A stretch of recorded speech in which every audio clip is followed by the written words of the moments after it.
वैष्णवीचा सासरा राजेंद्र हगवणेचा निर्लज्जपणा समोर, पश्चाताप होतोय का? लोकशाही मराठीच्या प्रश्नाला राजेंद्र हगवणेंचं निर्लज्जपणाचं उत्तर.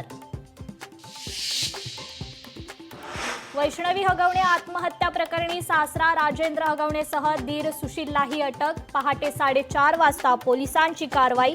अटकेपूर्वीचा सीसीटीव्ही व्हिडिओ समोर.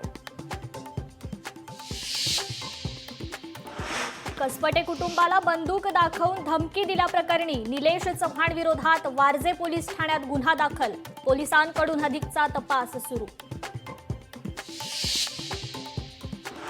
मुंबई नाशिक हायवेवर इगतपुरी जवळील जिंदाल कंपनीची आग चौथ्या दिवशीही धुमसतीच. कंपनीच्या आजूबाजूची 4 गावं रिकामी. आगीवर नियंत्रण मिळवण्याचे प्रयत्न सुरू.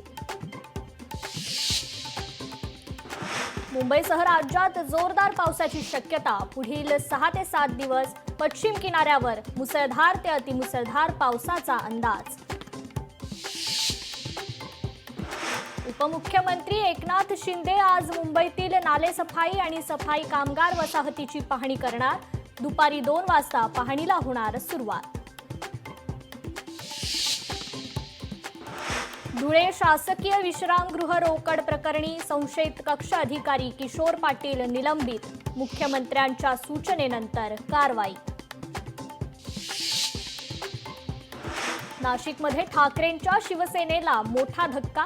माजी आमदार नरेंद्र दराडे आज शिवसेनेत प्रवेश करणार. ठाण्यात एकनाथ शिंदेंच्या उपस्थितीत होणार पक्षप्रवेश.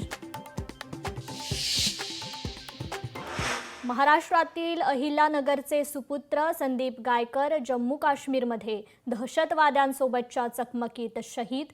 अकोलेतील ब्राह्मणवाडा इथे आज त्यांचं पार्थिव आणलं जाणार.